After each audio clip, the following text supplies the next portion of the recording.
Hi hello welcome back to my channel. ಎಲ್ಲರೂ ಹೇಗಿದ್ದೀರಾ? I hope you all doing good ಅಂತ. ಈಗ time ಎಷ್ಟಾಗಿದೆ ಗೊತ್ತಾ? ಟೈಮ್ ಬಂದು 10 o'clock. ಆ್ಯಂಡ್ ಇಷ್ಟೊತ್ತಲ್ಲಿ ಇವಳು ಯಾಕಪ್ಪ ವೀಡಿಯೋ ಮಾಡ್ತಿದ್ದಾಳೆ ಅಂತಂದರೆ, ವಾಟ್ ಟು ಡೂ, ಇದೇ ನನಗೆ free time. Like for me time ಅಂತ ಸಿಗೋದು ಧ್ವನಿ ಮಲಗಿದ ಮೇಲೆ. ಶೀಲ್ ಸ್ಲೀಪ್ ಅರೌಂಡ್ 9:30 ಹಂಗೆಲ್ಲ ಮಲಗಿಬಿಡ್ತಾಳೆ. ಸೊ ಅವಳು ಮಲಗಿದ ಮೇಲೆ ನನಗೆ ಅಂತ ಸ್ವಲ್ಪ ಟೈಮ್ ಸಿಗುತ್ತೆ. In that time I thought ಒಂದು ವೀಡಿಯೋ ಮಾಡೋಣ ಟು ಶೇರ್ ಮೈ ಎಕ್ಸ್ಪೀರಿಯನ್ಸ್ ಅಂತ. So as you all seen that ತಮ್ಮನೆಲ್ಲ ನೋಡಿದ್ದೀರಾ that how I lost my pregnancy weight ಅನ್ನೋದ್ರ ಬಗ್ಗೆ ನಾನು ಇವತ್ತು ಮಾತಾಡೋಣ ಅಂತ ಬಂದಿದ್ದೀನಿ. ಸೊ ಏನದ್ರ ಬಗ್ಗೆ ಎಲ್ಲ ಮಾತಾಡೋದು ಕವರ್ ಮಾಡ್ತೀನಿ ಅಂತ ಹೇಳಿದ್ರೆ, ನಂದು ಇನಿಷಿಯಲ್ ಪ್ರೆಗ್ನೆನ್ಸಿ ವೆಯ್ಟ್ ಎಷ್ಟಿತ್ತು, ಲೈಕ್ ನಮ್ಮ ಪ್ರೆಗ್ನೆನ್ಸಿ ಕನ್ಸೀವ್ ಆದಾಗ ವಾಟ್ ವಾಸ್ ಮೈ ವೆಯ್ಟ್, ಅಲ್ಲಿಂದ end of the pregnancy what was my weight, and after delivery how what did I eat and what did I do to lose my pregnancy weight ಅಂತ. So let's dive into the video. ನಂದು weight ಬಂದು usually 65 kgs 70 kgs ತನಕ variation ಆಗ್ತಾ ಇರುತ್ತೆ. ನಂದು height 5.7. So ಈ height ಪ್ರಕಾರ ಈ ವೆಯ್ಟ್ ಒಂದು ವೇರಿ ಆಗ್ತಾ ಇರುತ್ತೆ. 65 to 70 kg ತನಕ ವೇರಿಯೇಷನ್ ಆಗ್ತಾ ಇರುತ್ತೆ. ಸೊ ಆ್ಯಕ್ಚುಲಾಗಿ ಏನಾಯಿತು ಹೇಳಿದ್ರೆ, ನಾನು ಲಂಡನಿಗೆ ಹೋಗಿದ್ದೆ ಬಿಸ್ನೆಸ್ ಟ್ರಿಪ್ ಮೇಲೆ. ಅಲ್ಲಿಂದ ಬಂದ ತಕ್ಷಣ ನನ್ನ ಬಾಡಿಲೆಲ್ಲ ಸಿಕ್ಕಾಪಟ್ಟೆ ನೀರು ತುಂಬಿಕೊಂಡು, ಮುಖ ಎಲ್ಲ ಈಗ ಸ್ವೆಲ್ಲಿಂಗ್ ಆಗಿ, ಇಲ್ಲೆಲ್ಲ ಸಿಕ್ಕಾಪಟ್ಟೆಗೆ ದಪ್ಪ ಆಗಿ ತುಂಬ ದಪ್ಪ ಆಗಿದ್ದೆ. ನಾನು ವೆಯ್ಟ್ ಎಲ್ಲ ಚೆಕ್ ಮಾಡಿರಲಿಲ್ಲ ಆ ಟೈಮಲ್ಲಿ, ಅಲ್ಲಿಂದ ಬಂದಮೇಲೆ. ಬಟ್ ದಪ್ಪ ಆಗಿದ್ದೆ, ಕಾಲೆಲ್ಲ ನೀರು ತುಂಬಿಕೊಂಡಿತ್ತು, ಮತ್ತು ಸುಸ್ತಾಗ್ತಿತ್ತು ಸಿಕ್ಕಾಬಟ್ಟೆ. ಬಟ್ ಏನಂದರೆ ನಂದು ಅಲ್ಲಿಂದ ಬಂದ ತಕ್ಷಣ ಮದುವೆ ಫಿಕ್ಸ್ ಆಯಿತು. ಹಾಗೆ ಮದುವೆಯಲ್ಲಿ ಅದು ಇದು ಓಡಾಡೋದಂತಾಯಿತು. ಅದಾದಮೇಲೆ ತಂಗಿ ಮದುವೆ ಇತ್ತು, ಅಲ್ಲಿ ಇಲ್ಲಿ ಓಡಾಡೋದಾಯಿತು. ಹಾಗಾಗಿ ನನಗೆ ಇದ್ರ ಕಡೆ ಕಾನ್ಸಂಟ್ರೇಟ್ ಮಾಡೋಕ್ಕೆ ಆಗಲಿಲ್ಲ. ಮದುವೆ ಮುಗಿಸ್ಕೊಂಡು ವಾಪಸ್ ಬ್ಯಾಂಗ್ಳೂರಿಗೆ ಬಂದು ನಾವು ಹಾಸ್ಪಿಟಲ್ ಹೋಗಿ ಚೆಕ್ ಮಾಡುವಾಗ ಐ ವಾಸ್ ಕನ್ಸೀವ್ಡ್. ಆಗ ಕನ್ಸೀವ್ ಆಗಿ ನಂದು ವೆಯ್ಟ್ ಚೆಕ್ ಮಾಡುವಾಗ it was 78 kgs guys. 78 kgs ಇದ್ದೆ ಆವಾಗ. 78 kgs ಇದ್ದು. ಮತ್ತು ನಮ್ಮದು ಇನಿಷಿಯಲಿ ಈ ಬ್ಲಡ್ ಟೆಸ್ಟ್ ಎಲ್ಲ ಮಾಡ್ತಾರಲ್ಲ, ಶುಗರ್ ಬಿ ಪಿ ಎಲ್ಲ ಚೆಕ್ ಮಾಡ್ತಾರೆ, ಥೈರಾಯ್ಡ್ ಎಲ್ಲ. ಆಗ ಥೈರಾಯ್ಡ್ ಚೆಕ್ ಮಾಡುವಾಗ ನಂದು 80 ಇತ್ತು. So it is like very high thyroid. Doctor ಹೇಳೋದು ಇಷ್ಟು ಥೈರಾಯ್ಡ್ ಇದ್ದರೆ ಕನ್ಸೀವ್ ಆಗೋದೇ ಕಷ್ಟ, ಅಂತಂದ್ರಲ್ಲಿ ನೀವು ಕನ್ಸೀವ್ ಆಗಿದ್ದೀರಾ ಅಂತ. ಹಾಗೆ ಅವ್ರು ಹೇಳಿದ್ರು ಇಮ್ಮಿಡಿಯೇಟಾಗಿ ನಾವು ಥೈರಾಯ್ಡ್ ಕ್ಲಿನಿಕ್ಕಿಗೆ ಹೋಗಿ ಅಲ್ಲಿ ಚೆಕ್ ಮಾಡಿಸ್ಬೇಕಾಗುತ್ತೆ ಅಂತ. ಸೊ ನಾವು ಅಲ್ಲೋಗಿ ಅವರು ಡಾಕ್ಟರ್ ಹೇಳಿದರು ಐ ಥಿಂಕ್ 3 weeks ಏನೋ ಟೈಮ್ ಕೊಟ್ಟಿದ್ರು ನನಗೆ. 3 weeks ಮೆಡಿಕೇಷನ್ ಕೊಟ್ಟಿದ್ರು. ಮತ್ತು ಊಟ ಯಾವುದೆಲ್ಲ ತಿನ್ನಬಾರ್ದು ಐಟಮ್ಸ್, ಥೈರಾಯ್ಡಿಗೆ ಆಗದಿರೋ ಐಟಮ್ಸ್ ಎಲ್ಲ ತಿನ್ನಬಾರ್ದು, ಫ್ರೈಡ್ ಐಟಮ್ಸ್ ಎಲ್ಲ ತಿನ್ನಲಿಕ್ಕಿಲ್ಲ ಅಂತೆಲ್ಲ ಹೇಳಿದರು. ಪನ್ನೀರ್, ಡೈರಿ ಪ್ರಾಡಕ್ಟ್ಸ್ ಮತ್ತು ಫ್ರೈಡ್ ಐಟಮ್ಸ್ ಎಲ್ಲ ತಿನ್ನಬಾರ್ದು ಅಂತ ಹೇಳಿದರು. ಸೊ ನಾವು proper 3 weeks 4 weeks proper strict diet ಮಾಡಿ ಮೆಡಿಕೇಷನ್ಸ್ ಎಲ್ಲ ಮಾಡುವಾಗ 78ಇಂದ ಐ ಥಿಂಕ್ 75 ತನಕ ಬಂದಿದೆ.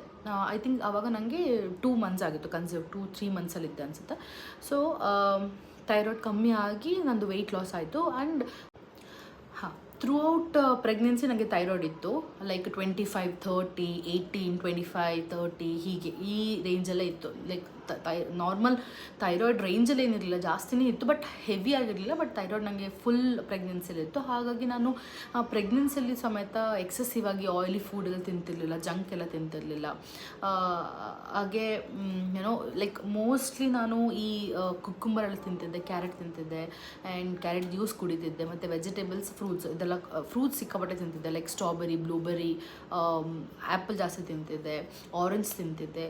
ಸೊ ಫ್ರೂಟ್ಸ್ ತಿಂತಿದ್ದೆ, ವೆಜಿಟೇಬಲ್ಸ್ ತಿಂತಿದ್ದೆ. ಅಂದರೆ ಊಟ ಅಂತ ಹೇಳಿದರೆ ಬೆಳಗ್ಗೆ ನಾರ್ಮಲ್ ಆಗಿ ಲೈಟಾಗಿ ಬ್ರೇಕ್ಫಾಸ್ಟ್, ಮಧ್ಯಾಹ್ನ ಊಟ, ರಾತ್ರಿ ಸ್ವಲ್ಪ ಲೈಟಾಗಿಯೇ ಊಟ ಮಾಡ್ತಿದ್ದೆ.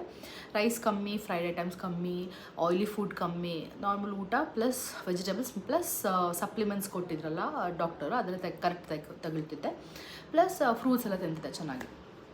ಸೊ ನಂದು ಪ್ರೆಗ್ನೆನ್ಸಿ ಅಂದರೆ 78 kgs ಇದ್ದದ್ದು ಥೈರಾಯ್ಡ್ ಕಮ್ಮಿ ಆಗುವಾಗ ಇಟ್ ವಾಸ್ ಅರೌಂಡ್ 74-75 kgಯಿಂದ ನಂದು ಪ್ರೆಗ್ನೆನ್ಸಿ ವೆಯ್ಟ್ ಏನು ಸ್ಟಾರ್ಟ್ ಆಯಿತು ಅಂತ ನಾವು ಲೆಕ್ಕ ಮಾಡ್ಕೊಳ್ಳೋಣ.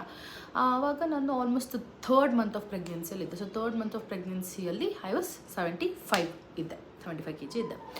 And throughout my pregnancy ನಾನು ಎಕ್ಸೆಸಿವ್ ಆಗಿ ಏನೂ ತಿಂದಿಲ್ಲ. ಆ್ಯಸ್ ಎ ಸೆಡ್, ನಾನು ಬ್ಯಾಲೆನ್ಸ್ಡ್ ಆಗಿ ತಿನ್ಕೊಂಡು ಹೋದ್ರೂ ನಂದು ಎಂಡ್ ಆಫ್ ದ ಪ್ರೆಗ್ನೆನ್ಸಿ, ಇನ್ನು ಡೆಲಿವರಿಗೆ ಹೋಗೋ ಟೈಮಿಗೆ, ನಾಳೆ ಹೋಗಬೇಕು ಅನ್ನೋ ಟೈಮಿಗೆ ಇವತ್ತಿಗೆ ನಂದು ವೆಯ್ಟ್, ನಂದು ಡೆಲಿವರಿ ಬಂದು 40th week ಕಂಪ್ಲೀಟ್ ಆಗಿ ನೆಕ್ಸ್ಟ್ ಡೇ ಆಗಿತ್ತು. ಸೊ ನಾನು ಫುಲ್ ಪ್ರೆಗ್ನೆನ್ಸಿ ಪೀರಿಯಡ್ನ ಕಂಪ್ಲೀಟ್ ಮಾಡಿದ್ದೇನೆ. So end of the pregnancy ಪೀರಿಯಡಲ್ಲಿ ನಂದು ವೆಯ್ಟ್ ಬಂದು 89 kgs ಇತ್ತು. 89 kgs, 75ಇಂದ 89 kgs ಸಿಗೋದು. ನಾನು ಇಷ್ಟು ಬ್ಯಾಲೆನ್ಸ್ಡ್ ಆಗಿ ಊಟ ಮಾಡಿದ್ರೂ ಮೈ ವೆಯ್ಟ್ ವಾಸ್ 89. ಫೈನ್. ಹಾಗೆ 89 ತನಕ ರೀಚ್ ಆದೆ. ನೆಕ್ಸ್ಟ್ ಡೆಲಿವರಿ ಆದ ತಕ್ಷಣವೇ ಧ್ವನಿದು ವೆಯ್ಟ್ ಬಂದು 3.25 kg ಏನೋ ಇತ್ತು. 3.25 kg ಧ್ವನಿದು ವೆಯ್ಟ್ ಕಮ್ಮಿ ಆಯಿತು. ಪ್ಲಸ್ ನೀರಿದೆಲ್ಲ ವೆಯ್ಟ್ ಎಲ್ಲ ಕಮ್ಮಿ ಆಗುತ್ತಲ್ಲ, ಸೊ ಅದೆಲ್ಲ ಕಮ್ಮಿ ಆಯಿತು.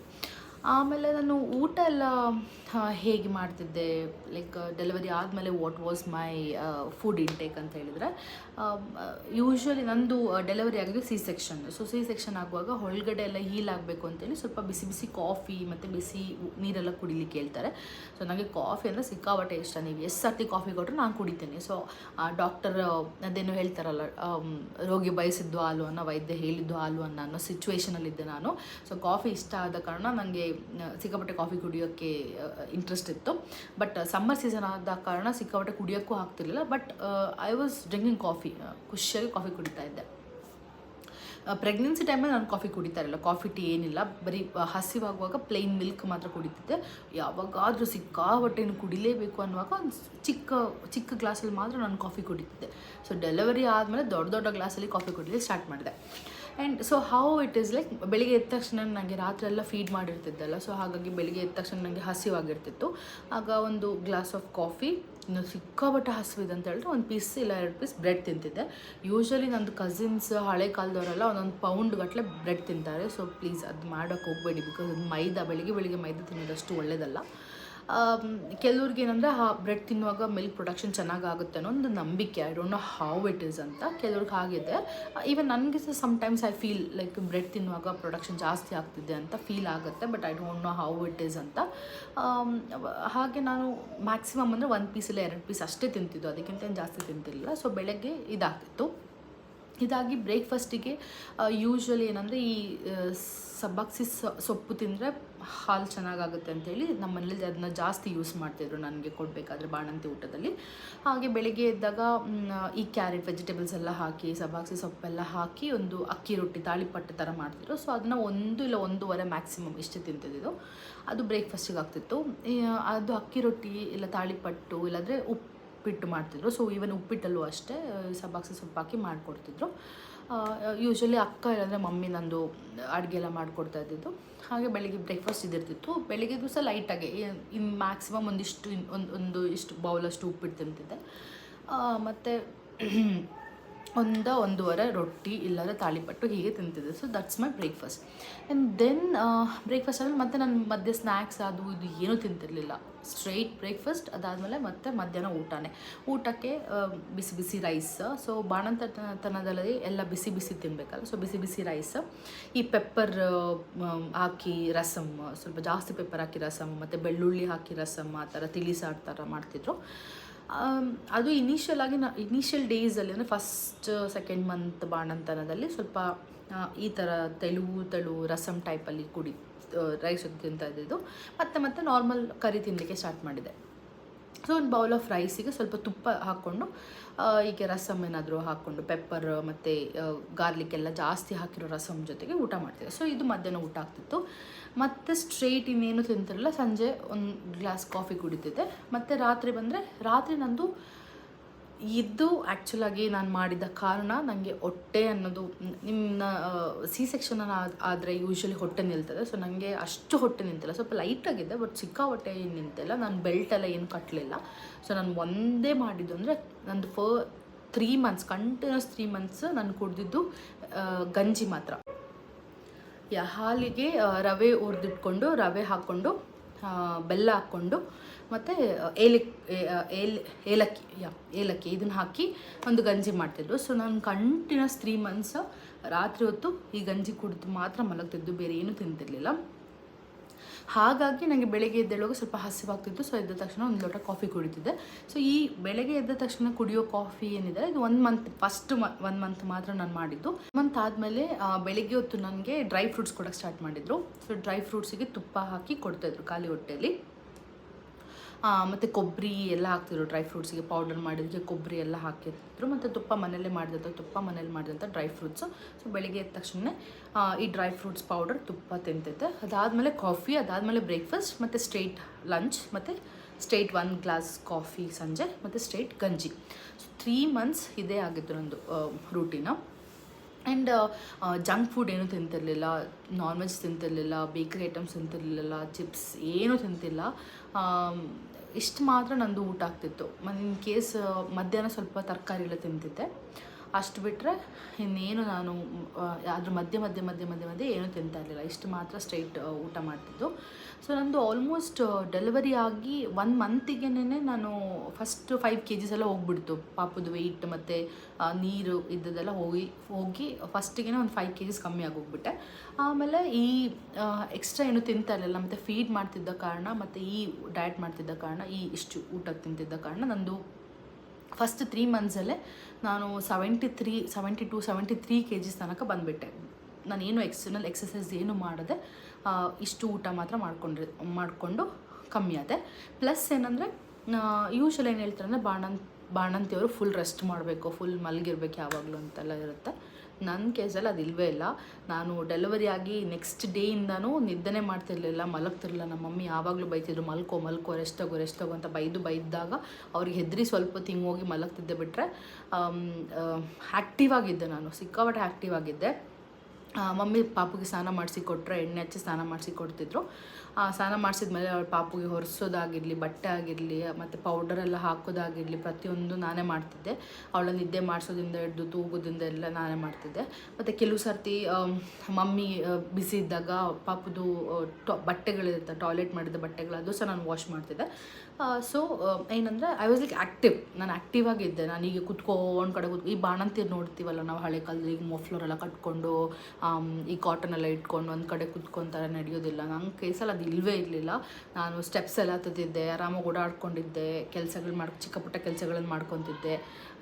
ನಿದ್ದೆ ರಾತ್ರಿ ಹೊತ್ತು ನಿದ್ದೆ ಇಲ್ಲ, ಹಗಲೊತ್ತಲ್ಲೂ ನಾನು ನಿದ್ದೆ ಮಾಡ್ತಾನೆ ಇರಲಿಲ್ಲ. ನನಗೇನಂದರೆ ಯೂಶ್ವಲಿ ಹೇಳ್ತಾರೆ ಮಗು ಮಲಗಿದ ತಕ್ಷಣ ನೀವು ಮಲ್ಕೊಂಡ್ಬಿಡ್ಬೇಕು ಅಂತ ಹೇಳ್ತಾರೆ. ನನಗೇನಂದರೆ ಪಾಪು ಮಲಗಿದಾಗ ನಾನು ಮಲ್ಕೊಂಡಿರ್ತೀನಿ. ಸೊ ನನಗೊಂದು ಡೀಪ್ ಸ್ಲೀಪಲ್ಲಿ ಇರ್ತೀನಿ. ತಕ್ಷಣ ಅವಳು ಅಳ್ಳಿಕ್ಕೆ ಸ್ಟಾರ್ಟ್ ಮಾಡುವಾಗ ನನಗೆ ನಿದ್ದೆ ಕಟ್ಟಾಗುವಾಗ ತಲೆನೋವು ಬರ್ತಿತ್ತು. ಸೊ ಹಾಗೆ ಆ ತಲೆನೋವು ಇಟ್ಕೊಳ್ಳೋದಕ್ಕಿಂತ ಬೆಟರ್ ಮಲಗೋದೇ ಬೇಡಪ್ಪ ಅಂತ ಹೇಳಿ ಸುಮ್ಮನೆ ಏನಾದರೂ ಈಗ ಅದು ಇದು ಕೆಲಸ ಮಾಡಿಕೊಂಡು, ಅಥವಾ ಹೀಗೆ ಫೋನ್ ನೋಡೋದು ಏನಾದರೂ ಅದು ಮಾಡಿಕೊಂಡು, ಫೋನ್ ನೋಡೋಕ್ಕೂ ಬಿಡ್ತಿರ್ಲಿಲ್ಲ. ಬಾಣಂತಿ ಫೋನ್ ನೋಡಬಾರ್ದು ಅಂತ ಹೇಳ್ತಾರೆ. ಸೊ ಹಾಗೆ ಮಾಡಿಕೊಂಡು ಟೈಮ್ ಪಾಸ್ ಮಾಡ್ತಿದ್ದೆ. But then what I'm trying to tell you is, ನಾನು ಸುಮ್ಮನೆ ಅಂತೂ ಕೂತ್ಕೊಂಡಿಲ್ಲ, ಬಾಣಂತನದಲ್ಲಿ ಆ್ಯಕ್ಟಿವ್ ಆಗಿ ಇದ್ದೆ. ಮತ್ತು ಈ ಫುಡ್ಡೆಲ್ಲ ನಾನು ಫಾಲೋ ಮಾಡ್ತಿದ್ದೆ. ಸೊ ನಾನು 74 kgs ತನಕ ಬಂದುಬಿಟ್ಟೆ. ಫಸ್ಟ್ 3 ಮಂತ್ಸಲ್ಲೇ 73. ನಂದು ಥೈರಾಯ್ಡ್ ಇದ್ದ ವೆಯ್ಟಿಗಿಂತ ಕಮ್ಮಿ ವೆಯ್ಟ್ ಆಗೋಗ್ಬಿಟ್ಟೆ. 73 ತನಕ ಬಂದೆ. ಆಮೇಲೆ ಮತ್ತೆ ಒಂದು ಸ್ವಲ್ಪ ದಿವಸ ನಂದು ಊರಲ್ಲಿದ್ದ ಕಾರಣ ಟ್ಯಾಬ್ಲೆಟ್ಸ್ ಖಾಲಿ ಆಗಿತ್ತು. ಒಂದು 15 days ಏನೋ ನಾನು ಥೈರಾಯ್ಡ್ ಟ್ಯಾಬ್ಲೆಟ್ಸ್ ತೆಗಿಯೋದೆ ಬಿಟ್ಬಿಟ್ಟಿದ್ದೆ. ಆಮೇಲೆ ವಾಪಸ್ ಬಂದು ಬ್ಯಾಂಗ್ಳೂರಿಗೆ ಬಂದು ಚೆಕ್ ಮಾಡಿಸುವಾಗ ಮತ್ತೆ ನಂದು ವೆಯ್ಟ್ ಜಾಸ್ತಿ ಆಗಿತ್ತು. 76 ತನಕ ಬಂದಿತ್ತು. ಥೈರಾಯ್ಡ್ ಟ್ಯಾಬ್ಲೆಟ್ಸ್ ಬಿಟ್ಟ ಕಾರಣ 76ಗೆ ಬಂದಿತ್ತು. ಮತ್ತು ಟ್ಯಾಬ್ಲೆಟ್ಸ್ ತೆಗಲಿ ಸ್ಟಾರ್ಟ್ ಮಾಡುವಾಗ 73, 74. ಸೊ ನಂದು ಇವಾಗೂ ಕರೆಂಟ್ ವೆಯ್ಟ್ ಅಷ್ಟೇ. ಆವಾಗ ಏನು ನಂದು ವೆಯ್ಟ್ ಲಾಸ್ ಆಯ್ತಲ್ಲ 73, 74 ತನಕ ಏನು ಬಂದೆಲ್ಲ, ಇವಾಗಲೂ ಅಲ್ಲೇ ಸ್ಟಕ್ ಆಗಿದ್ದೀನಿ. ಕಮ್ಮಿ ಆಗ್ತಾಯಿಲ್ಲ ಇನ್ನು. ಇನ್ನು 4 to 5 kgs ನಂದು ಆ್ಯಕ್ಚುಲಾಗಿ ನನಗೆ ಟಾರ್ಗೆಟ್ ಇರೋದು 67 kgsಗೆ ಬರಬೇಕು ಅಂತ. ಸೊ ಟ್ರೈ ಮಾಡ್ತಾ ಇದ್ದೀನಿ. ಈಗೊಂದು 2 ವೀಕ್ಸಿಂದ ಇಂಟರ್ಮಿಡಿಯೆಂಟ್ ಫಾಸ್ಟಿಂಗ್ ಎಲ್ಲ ಸ್ಟಾರ್ಟ್ ಮಾಡಿದ್ದೀನಿ. But I don't know how it works ಅಂತ. Will see how it works going forward ಅಂತ. ಸದ್ಯಕ್ಕೆ ಐ ಆಮ್ 73ಯಲ್ಲಿದ್ದೀನಿ. 73, ಒಂದೊಂದು ಸರ್ತಿ 74 ಇರ್ತೀನಿ. ಸೊ ಈ ವೆಯ್ಟಲ್ಲಿ ವೇರಿಯೇಷನ್ ಆಗ್ತಾಯಿದೆ. ಇನ್ನು 67ಗೆ ಬರಬೇಕು. Let's see how to work out to get to that weight ಅಂತ. ಹೌದು, ಇದಾಗಿತ್ತು ನಂದು ಪ್ರೆಗ್ನೆನ್ಸಿ ವೆಯ್ಟ್ ಲಾಸ್. ಸೊ ನಾನು ನಿಮಗೆಲ್ಲ ಏನು ಹೇಳಕ್ಕೆ ಬರ್ತಿದ್ದೀನಿ ಅಂತಂದರೆ, ಡೆಲಿವರಿ ಆದಮೇಲೆ usually what you have to plan is, pregnancy ಟೈಮಿಂದಾನೇ you should be active. Junk ಎಲ್ಲ ತಿನ್ನೋದ್ರು ಮಗುಗೂ ಒಳ್ಳೆಯದಲ್ಲ, ಈವನ್ ನಮಗೂ ಒಳ್ಳೆಯದಲ್ಲ. ನಾವು ವೆಯ್ಟ್ ಗೇನ್ ಆಗ್ತೀವಿ, ಮಗುಗೂ ಅಷ್ಟು ಒಳ್ಳೆಯದಲ್ಲ ಜಂಕ್ ಫುಡ್ ಎಲ್ಲ ತಿನ್ನೋದ್ರಿಂದ. ಮನೆದು ಊಟ ಮಾಡಿ, ಜಾಸ್ತಿ ವೆಜಿಟೇಬಲ್ಸ್ ತಿನ್ನಿ, ಜಾಸ್ತಿ ಫ್ರೂಟ್ಸ್ ತಿನ್ನಿ. ಮತ್ತು ನಾನು ಹಾಲು ಕುಡಿತಿದ್ದೆ. ಪ್ರೆಗ್ನೆಂಟ್ ಟೈಮಲ್ಲಿ ಹಾಲು ಕುಡಿತಿದ್ದೆ. ಹಸಿವಾಗ್ತಿತ್ತು ನನಗೆ. 3 o'clock 4 o'clockಗೆಲ್ಲ ಆಗೋ ಸಿಕ್ಕಾಪಟ್ಟೆ ಹಸಿವಾಗ್ತಿತ್ತು. ಆಗ ಒಂದು ಲೋಟ ಹಾಲು ಕುಡಿತಿದ್ದೆ, ಕೇಸರಿ ಎಲ್ಲ ಹಾಕ್ಕೊಂಡು ಕುಡಿತಿದ್ದೆ. ಸೊ ಹಾಲು ಇಸ್ ಫೈನ್, ಐ ಥಿಂಕ್. ಹಾಲು ಕುಡಿತಿದ್ದೆ. ಅದು ಬಿಟ್ಟು ಎಕ್ಸೆಸಿವ್ ಆಗಿ ಅದು ಇದು ಎಲ್ಲ ಏನು ತಿಂತಿರಲಿಲ್ಲ. ಹೇಳ್ತಾರೆ ನೀವು ಚೆನ್ನಾಗಿ ತಿಂದರೆ ಮಗು ಚೆನ್ನಾಗಿ ಬೆಳೆಯುತ್ತೆ, ನೀವು ಚೆನ್ನಾಗಿ ತಿಂದರೆ ಮಗು ಚೆನ್ನಾಗಿ ಬೆಳೆಯುತ್ತೆ ಎಲ್ಲ ಹೇಳ್ತಾರೆ ಮನೆಯಲ್ಲಿ. ಬಟ್ ನಿಮ್ಮ ಆರೋಗ್ಯ ನಿಮ್ಮ ಕೈಯಲ್ಲಿ, ನಿಮ್ಮ ವೆಯ್ಟ್ ನಿಮ್ಮ ಕೈಯಲ್ಲಿ. ನಾನು ಬೇಗ ದಪ್ಪ ಆಗೋ ಕಾರಣ, ಊಟ ಸಿಕ್ಕಾಪಟ್ಟೆ ದಿನ ದಪ್ಪ ಆಗೋ ಕಾರಣ I was like properly maintaining. Pregnancy ಟೈಮಲ್ಲೂ ಪ್ರಾಪರಾಗಿ ಮೇಂಟೈನ್ ಮಾಡಿಕೊಂಡೇ ಬಂದೆ. ಹೆವಿಯಾಗಿ ಏನು ದಪ್ಪ ಆಗಿರಲಿಲ್ಲ ನಾನು, ಹೊಟ್ಟೆ ಮಾತ್ರ ಬಂದಿತ್ತು. ಸ್ವಲ್ಪ ಕೈ ಕಾಲೆಲ್ಲ ನೀರು ತುಂಬಿಕೊಂಡಿದ್ದ ಕಾರಣ ಕೈ ಕಾಲೆಲ್ಲ ದಪ್ಪ ಆಗಿತ್ತು. ಅದು ಯಾವಾಗ ಲಾಸ್ಟ್ 8th 9th ಮಂತ್ ಟೈಮಲ್ಲಿ ಸ್ವಲ್ಪ ನೀರೆಲ್ಲ ತುಂಬಿಕೊಂಡಿತ್ತು. ಅದಿಲ್ಲದೆ ಡೆಲಿವರಿ ಆದ ತಕ್ಷಣ ಆ ನೀರೆಲ್ಲ ಹೋಗ್ಬಿಡ್ತು. ಬೇಗ ನಾನು ನಾರ್ಮಲ್ ವೆಯ್ಟಿಗೆ ಬಂದೆ. ಇನ್ನೂ ನಾನು ಮುಂಚೆ ಇದ್ದ ವೆಯ್ಟಿಗೆ ಬರಲಿಕ್ಕೆ ಇನ್ನೊಂದು 4-5 kgs ನನಗೆ ಇನ್ನೂ ಗ್ಯಾಪ್ ಇದೆ. For that have to work out. So delivery ಆದಮೇಲೆ ಸಹ ಮೇಕ್ ಶ್ಯೂರ್ ದ್ಯಾಟ್ ನೀವು ಜಂಕ್ ಎಲ್ಲ ತಿನ್ನಲ್ಲ. ಮಗುಗೂ ಅಷ್ಟು ಒಳ್ಳೆಯದಲ್ಲ, ನಾವು ಬಿಕಾಸ್ ಫೀಡ್ ಮಾಡ್ತಿರೋ ಕಾರಣ ಜಂಕ್ ಎಲ್ಲ ಅಷ್ಟು ಒಳ್ಳೆಯದಾಗಲ್ಲ. ಸೊ ಪ್ರಾಪರಾಗಿ ಊಟ ಮಾಡಿ, ಮತ್ತು ಈ ರಾತ್ರಿ ಗಂಜಿ ಕುಡಿಯೋದು ನೀವು ಟ್ರೈ ಮಾಡಿ ನೋಡಿ, ರಿಸಲ್ಟ್ ಪಕ್ಕಾ ಬಂದೇ ಬರುತ್ತೆ. ರಾತ್ರಿ ಹೊತ್ತು ಗಂಜಿ ಕುಡಿ. 3 months ಕಂಟಿನ್ಯೂಸ್ ಗಂಜಿ ಕುಡಿದಿದ್ದೆ, ಪ್ಲಸ್ ಹಾಟ್ ವಾಟರ್ ಕುಡಿತಿದ್ದೆ. ಇಷ್ಟು ನೀವು ನೆನಪಲ್ಲಿ ಇಟ್ಕೊಳ್ಬೇಕು. ಕಾಫಿ ಅದು ನಿಮ್ಮ ಬಾಡಿ ಹೇಗೆ ಅದನ್ನು ನೋಡಿಕೊಂಡು ನೀವು ಟ್ರೈ ಮಾಡಬೇಕಾಗುತ್ತೆ. Because my body is not like yours. Like ಒಂದೊಂದು ಬಾಡಿ ಒಂದೊಂದು ಥರ. ಕೆಲವರಿಗೆ ಊಟ ಮಾಡಿ ಸಣ್ಣ ಆಗ್ತಾರೆ, ಕೆಲವರಿಗೆ ಎಕ್ಸಸೈಸ್ ಮಾಡಿದರೆ ಮಾತ್ರ ಸಣ್ಣ ಆಗ್ತಾರೆ. So I can't strictly tell you that please do this ಅಂತ. ಬಟ್ ನಾನು ಏನು ಮಾಡಿದ್ದೀನಿ ಅಂತ only I can share it. Coffee ಕುಡಿತಿದ್ದೆ, ಡ್ರೈ ಫ್ರೂಟ್ಸ್ ಪೌಡರ್ ತಿಂತಿದ್ದೆ ತುಪ್ಪ ಹಾಕ್ಕೊಂಡು, ಮಗುಗೆ ಫೀಡ್ ಮಾಡುವಾಗ ಸ್ವಲ್ಪ ಶಕ್ತಿ ಬರಲಿ ಅಂತ. ಲೈಟಾಗಿ ಬ್ರೇಕ್ಫಾಸ್ಟ್ ಮಾಡ್ತಿದ್ದೆ, ಮತ್ತು ಸ್ಟ್ರೇಟ್ ಲಂಚ್ ರೈಸ್ ಸಾಂಬಾರ್, ಸ್ವಲ್ಪ ವೆಜಿಟೇಬಲ್ಸ್, ಈವ್ನಿಂಗ್ ಒಂದು ಏನಾದರೂ ಕಾಫಿ ಟೀ ಏನಾದರೂ ಒಂದು, ಮತ್ತು ರಾತ್ರಿ ಗಂಜಿ. ಇಷ್ಟು ಮಾಡಿ ಸ್ವಲ್ಪ ಆ್ಯಕ್ಟಿವ್ ಆಗಿರಬೇಕು. ಕೂತ್ಕೊಂಡ್ರೇ ಕೂತ್ಕೊಳ್ಳೋದು, ಮಲ್ಕೊಂಡಿರೋದು ಅದೆಲ್ಲ ಮಾಡಿದ್ರೆ ಸ್ವಲ್ಪ ಆ್ಯಕ್ಟಿವ್ ಆಗಿರಬೇಕು. But because of this activeness ನಿಮಗೆ ಸೈಡ್ ಎಫೆಕ್ಟ್ ಬ್ಯಾಕ್ ಪೇನು ಅದು ಬಂದೇ ಬರುತ್ತೆ. ಅದು ತಪ್ಸೋಕ್ಕಾಗಲ್ಲ. ನನಗೆ ಇವಾಗ ಸಹ ಬ್ಯಾಕ್ ಪೇನ್ ಇದೆ. ಸಿಕ್ಕಾಬಟ್ಟೆ ಕೆಲಸ ಮಾಡಿದರೆ, ಸಿಕ್ಕಾಬಟ್ಟೆ ನಡೆದ್ರೆ, ಸಿಕ್ಕಾಬಟ್ಟೆ ಹಾಕೊಂಡು ಸ್ವಲ್ಪ ಬ್ಯಾಕ್ ಪೇನ್ ಎಲ್ಲ ಬರುತ್ತೆ. ಬಿಕಾಸ್ ಆ್ಯಕ್ಟಿವ್ ಆಗಿರ್ತೀವಲ್ಲ ಅದಕ್ಕೆ. ಸೊ ಇದೆಲ್ಲ ಮಾಡಿದರೆ ಪ್ರಾಬಬಲಿ ನಿಮ್ಮದು ವೆಯ್ಟ್ ಲಾಸ್ ಆಗ್ಬೋದು, ಅಥವಾ I don't know. This is all what work for me doesn't. So ಇದಾಗಿತ್ತು ನಂದು pregnancy weight loss journey. So ನಂದು ಪ್ರೆಗ್ನೆನ್ಸಿ ವೆಯ್ಟ್ ಎಲ್ಲ ಹೊರಟೋಗ್ಬಿಟ್ಟಿದೆ. ಇವಾಗ ಇನ್ನು ನಾರ್ಮಲ್ ವೆಯ್ಟಿಗೆ ಬಂದಿದ್ದೀನಿ. ಇನ್ನೂ ಒಂದು 5 kg ಕಮ್ಮಿ ಆಗಲಿಕ್ಕೆ ನನಗೆ ಚಾನ್ಸಸ್ ಇದೆ. ಸೊ ಅದಕ್ಕೆ I am working towards that now. So ನೀವು ನನ್ನ ಫ್ರೆಂಡ್ಸ್ ಆಗಿದ್ದರೆ, ನಂದು ಫ್ರೆಂಡ್ಸ್ ಸಿಕ್ಕಾಪಟ್ಟೆ ಜನ ಇದ್ದಾರೆ. ಲೈಕ್ ನನ್ನ ಫ್ರೆಂಡ್ ಸರ್ಕಲೇ ನಾನೇ ಫಸ್ಟ್ ಅಮ್ಮ ಆಗಿರೋದು. ನನ್ನ ಫ್ರೆಂಡ್ಸ್ ವೀಡಿಯೋಸ್ ನೋಡ್ತಿದ್ರೆ ಯಾರೆಲ್ಲ ನೆಕ್ಸ್ಟ್ ಅಮ್ಮ ಆಗಬೇಕು ಅಂತ ಇದ್ದೀರಾ ಅವರಿಗೆಲ್ಲ ಏನು ನಾನು ಸಜೆಸ್ಟ್ ಮಾಡ್ತಿದ್ದೀನಿ ಅಂತ ಹೇಳಿದರೆ, ಪ್ರೆಗ್ನೆಂಟ್ ಆದ ತಕ್ಷಣವೇ you should be very conscious of what you are eating ಅಂತ. That is first point. ಪ್ರೆಗ್ನೆನ್ಸಿಯಲ್ಲಿ ಸಿಕ್ಕಾಪಟ್ಟೆ ಜಂಕ್ ತಿಂದು ವೆಯ್ಟ್ ಗೇನ್ ಮಾಡ್ಕೊಳ್ಬೇಡಿ. And the second one is, delivery ಆದ ತಕ್ಷಣವೇ ಯು ಶುಡ್ ಬಿ ಆ್ಯಕ್ಟಿವ್. ಸುಮ್ಮನೆ ಕೂತ್ಕೊಳ್ಳೋದು, ಸುಮ್ಮನಾಗಿ ಮಲ್ಕೊಳ್ಳೋದು ಅದಕ್ಕೆಲ್ಲ ಮಾಡಬೇಡಿ. ಆ್ಯಕ್ಟಿವ್ ಅಂತ ಹೇಳಿದ್ರೆ ಸಿಕ್ಕಾಪಟ್ಟೆ ಆ್ಯಕ್ಟಿವ್ ಅಲ್ಲ, ರೆಸ್ಟ್, ಸ್ವಲ್ಪ ಓಡಾಡಿಕೊಂಡು ಮನೆಯೊಳಗೆ ಓಡಾಡ್ಕೊಂಡಿರೋದು ಹಾಗೆಲ್ಲ ಮಾಡಿ. ಮತ್ತು ಊಟ ಕಂಟ್ರೋಲ್ ಮಾಡಬೇಕಾಗುತ್ತೆ ಸ್ವಲ್ಪ ದಿವಸ. ಮತ್ತು ಇನ್ನೊಂದೇನೆಂದರೆ, ರಾತ್ರಿ ಹೊತ್ತು ಗಂಜಿ ಕುಡಿದು ನೋಡಿ, that will also help out. ರಾತ್ರಿ ಹೊತ್ತು ಗಂಜಿ ಕುಡಿಯೋದಾಗಿರ್ಬೋದು, ಬಿಸಿನೀರು ಕುಡಿಯೋದಾಗಿರ್ಬೋದು, ಕಾಫಿ ಕುಡಿಯೋದಾಗಿರ್ಬೋದು, ಇದೆಲ್ಲ ಮಾಡಿದ್ರೆ ವೆಯ್ಟ್ ಲಾಸ್ ಆಗುತ್ತೆ. ಪ್ಲಸ್ ಬೆಳಗ್ಗೆ ಹೊತ್ತು ಬ್ರೇಕ್ಫಾಸ್ಟ್ ಲೈಟಾಗಿ ಇರಲಿ, ಮಧ್ಯಾಹ್ನ ಸ್ಟ್ರೈಟ್ ಊಟ ಚೆನ್ನಾಗಿ ಮಾಡಿ, ರೈಸ್ ಸಾಂಬಾರ್ ವೆಜಿಟೇಬಲ್ಸ್ ಏನೇನು ಬೇಕು ಅದೆಲ್ಲ. ಮತ್ತು ಈವ್ನಿಂಗ್ ಒಂದು ಸ್ನ್ಯಾಕ್ಸ್, ಕಾಫಿ ಎಲ್ಲ ಟೀ ಇರಬೇಕು. ಮತ್ತು ನೈಟ್ ಒಂದು ಗಂಜಿ, ಹೀಗೆ ಹಾಲು ಮತ್ತು ರವೆ ಬೆಲ್ಲ ಹಾಕ್ಕೊಂಡು ಗಂಜಿ ಕೊಟ್ಟು ಮುಗೀತು. ಆ್ಯಂಡ್ ಅನದರ್ ಒನ್ ಇಸ್, ಕಾಫಿಗೂ ಶುಗರ್ ಹಾಕೋಂಗಿಲ್ಲ, ಬೆಲ್ಲದ ಕಾಫಿ ಮಾತ್ರ ಕುಡಿಬೇಕಾಗುತ್ತೆ. ಈ ವೆಯ್ಟ್ ಲಾಸ್ ಟೈಮ್ ಪೀರಿಯಡಲ್ಲಿ ಬೆಲ್ಲದ ಕಾಫಿ ಕುಡಿಬೇಕಾಗತ್ತೆ. ಸೊ ಇಷ್ಟು ಮಾಡಿದ್ರೆ ಸಾಕು, ವೆಯ್ಟ್ ಲಾಸ್ ಆರಾಮಾಗಿ you can lose your weight ಅಂತ ಹೇಳ್ತಾ, ಇನ್ನು ನೆಕ್ಸ್ಟ್ ಏನೇನೆಲ್ಲ ಟಾಪಿಕ್ ನಂದು ಆಲ್ಮೋಸ್ಟ್ ಪ್ರೆಗ್ನೆನ್ಸಿ ಜರ್ನಿ ನಾನೆಲ್ಲ ಶೇರ್ ಮಾಡಬೇಕು ಅಂತಿದ್ದೀನಿ. So probably I will come up with that in the next video ಅಂತ ಹೇಳ್ತಾ, ಬೆಸ್ಟ್ ಆಫ್ ಲಕ್ ಫಾರ್ ಯಾರೆಲ್ಲ ವೆಯ್ಟ್ ಲಾಸ್ ಆರ್ ಯಾರೆಲ್ಲ ಡೆಲಿವರಿ ಆಗಿ ವೆಯ್ಟ್ ಲಾಸ್ ಮಾಡ್ತಿದ್ದೀರಾ ಅವರಿಗೆ ಬೆಸ್ಟ್ ಆಫ್ ಲಕ್. ಇನ್ನು ಯಾರೆಲ್ಲ ಅಮ್ಮ ಆಗಿ ಇನ್ನು ನೆಕ್ಸ್ಟ್ ವೆಯ್ಟ್ ಲಾಸ್ ಮಾಡಬೇಕು ಅಂತಿದ್ದೀರಾ ಅವ್ರಿಗೂ ಬೆಸ್ಟ್ ಆಫ್ ಲಕ್ ಅಂತ ಹೇಳ್ತಾ ಈ ವಿಡಿಯೋನ ಎಂಡ್ ಮಾಡ್ತಿದ್ದೀನಿ. Thank you so much, love you, tata, bye bye, good night.